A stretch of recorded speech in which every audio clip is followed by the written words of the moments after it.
सवाल कयो आहे हाफ़िज़ सईद अहमद, उहो त चए त छा सजदे में दुआ घुरणु जाइज़ आहे या न। बिस्मिल्लाहिर रहमानिर रहीम।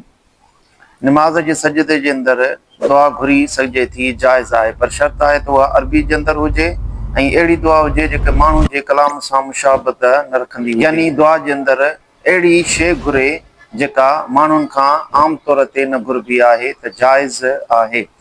बल्कि हुज़ूर नबी करीम सल्लल्लाहु अलैहि वसल्लम सजदे में दुआ घुरण जी तरगीब ऐं हुकुम फरमायो आहे।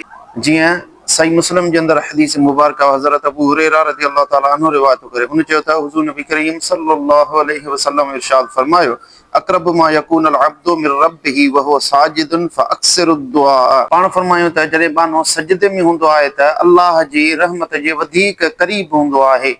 पोइ पाण अॻियां फरमाए फ़अक्सिरु दुआ, यानी सजदे जे अंदरि घणियूं दुआऊं घुरंदा कयो। इन हदीस मुबारक मां मालूम थियो त सजदे में दुआ घुरणु इहो हुज़ूर नबी करीम सल्लल्लाहु अलैहि वसल्लम जो हुकुम आहे। इन करे मुबाह, जाइज़, बल्कि मुस्तहब अमल आहे।